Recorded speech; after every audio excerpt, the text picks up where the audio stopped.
Hey, it's your girl, Diamond Drip, bringing you the business strategies and personal development insights you need in 15 minutes or less. As solo entrepreneurs, we know that knowing our clients or our potential clients is crucial to our whole marketing process.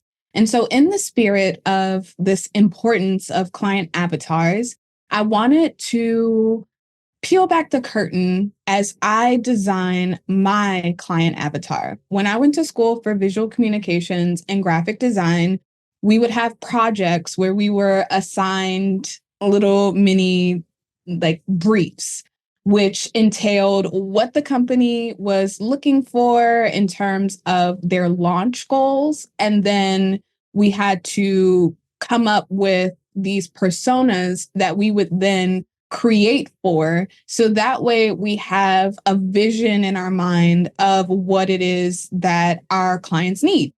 And so one of the examples that I came across through a business mastermind I did last summer was the idea of giving a gift.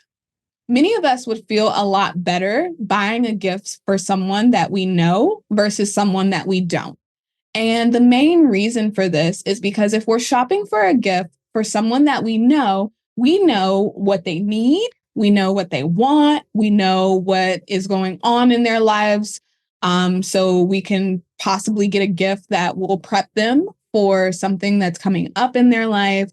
And it can be really reassuring to know that because you know this person so well, whatever gift you spend your time, energy, effort, money, all of those things, researching, looking into, buying, it will actually be something that will be received well. It'll be appreciated because you know this person so well that you know this gift is going to be a hit. Now, on the flip side, if you were shopping for a complete stranger, many of us may have some, Secret Santa PTSD with this a little bit, but it's hard to shop for someone that you don't know.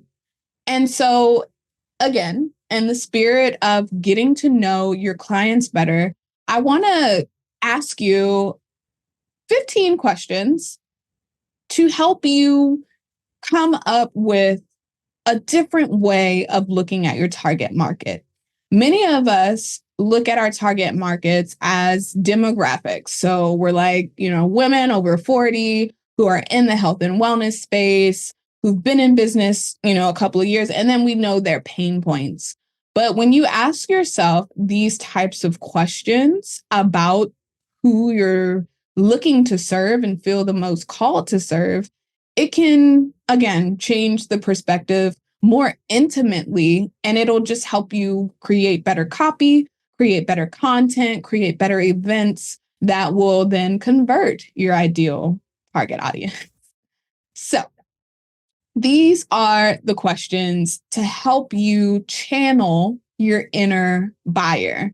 And I would encourage you, sorry, audio listeners, please check out the YouTube video, but I would encourage you to check out the YouTube video just so you can see that little piece of paper that I just showed, which basically it has a stock image of a young woman who fits into the customer avatar that was created.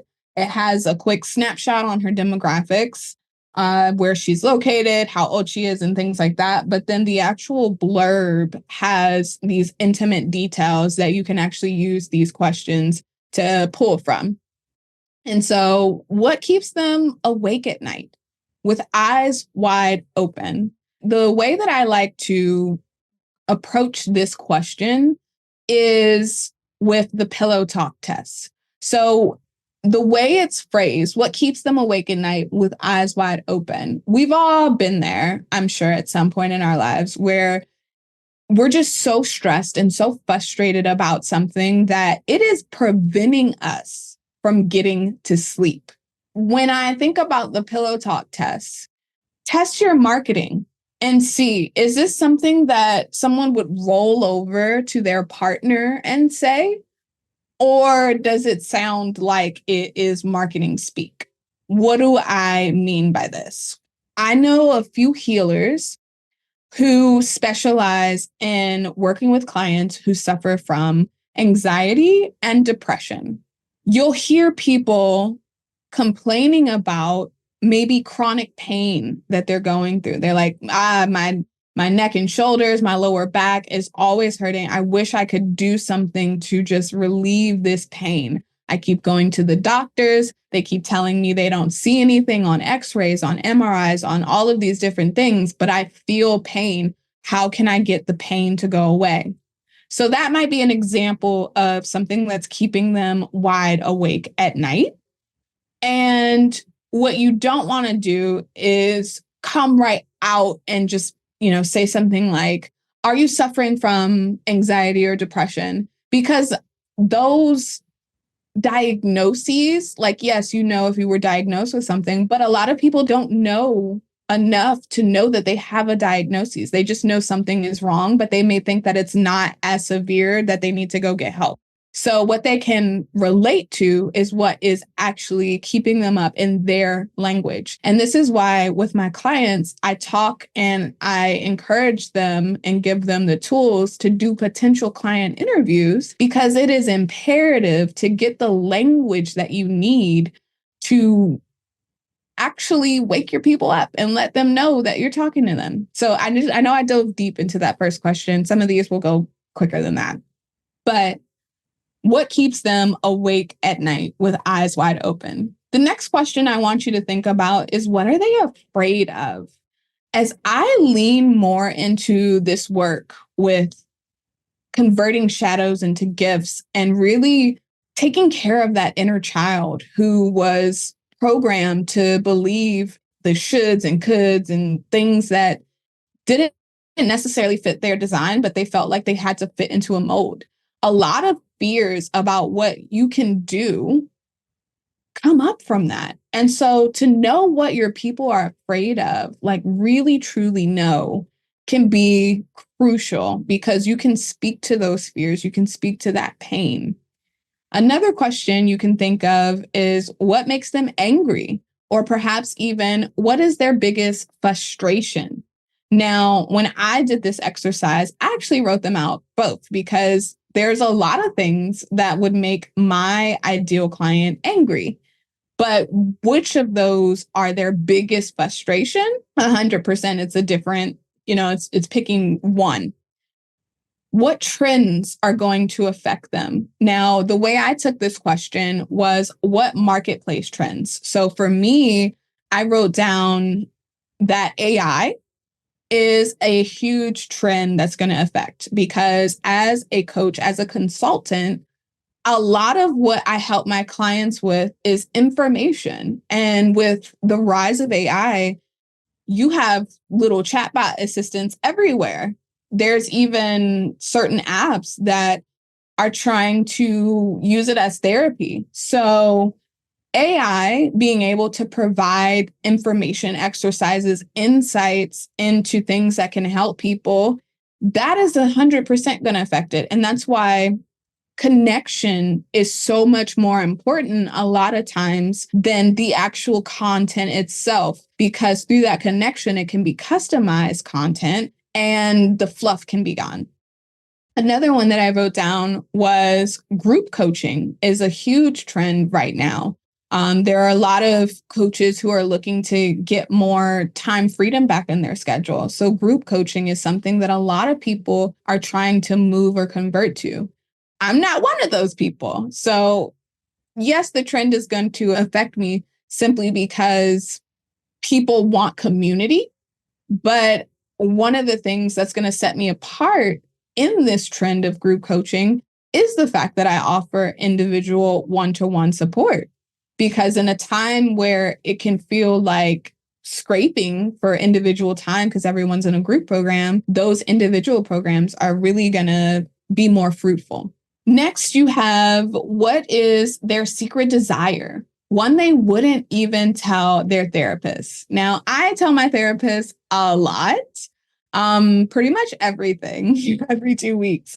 But I did come up with something that I could answer this question with. Oh, and the reason why I bring up me is because in a lot of ways, my potential clients, yes, they may be older than my actual years on this planet, but we're struggling through the same thing. So I see myself in a lot of my clients and my potential clients. So I use myself to ask some of these more innate questions that maybe wouldn't come up on a potential client interview.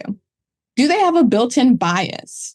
Are they inclined to deny science or believe in it religiously? Do they have a political affiliation? These types of things can speak to the mindset of where your clients are. If they have a natural bias towards science and they deny it and they're like, you really got to prove it to me, then someone who uses, like for me, for example, Gene Keys in human design pulls from 4 ancient sciences and 4 modern sciences. If you dispute science, then you're probably not going to be a good fit for me. Because even though I don't deal into the science heavy side, I deal more on the practical application side. If your natural inclination is to question science, then we're going to spend more of our time fighting than actually getting work done.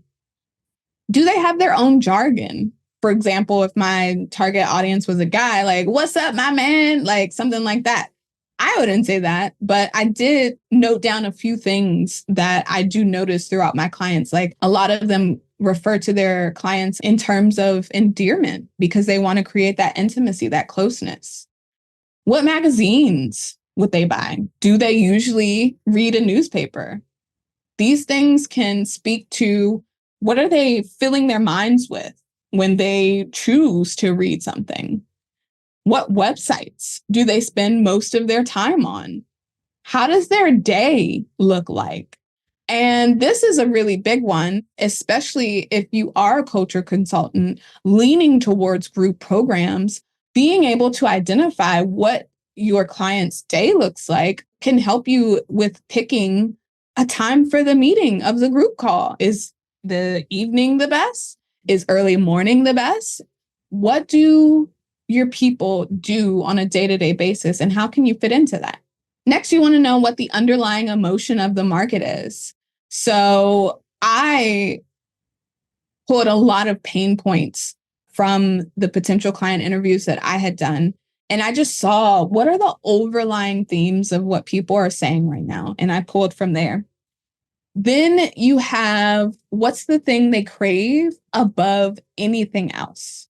So this can tie into a similar question that we went through before, but it's a little bit different because when you crave something, it can sometimes be more instantaneous and those cravings can change, but that deep indulgent why will usually stay the same. So what's one thing they would crave above anything else? And it can be helpful to look at the market that we're in right now and to tailor it towards that, because as your business evolves and as you evolve, your client avatar is going to evolve. So look at the market right now and what's one thing that they would crave. And lastly, would I buy this product or read this blog or pre-order this book? Would they do the thing that you want them to do? Because this is important. Answering all of these questions means kind of nothing if what you're offering doesn't resonate with them. So those are 15 questions that you can ask yourself as you build a client avatar. I'm going to continue this training on YouTube as a video so that you can actually see me play around with ChatGPT to help come up with the blurb that I showed you on that small piece of paper. But for my audio listening lovelies, thank you so much. I appreciate you listening. And until next time, my lovely.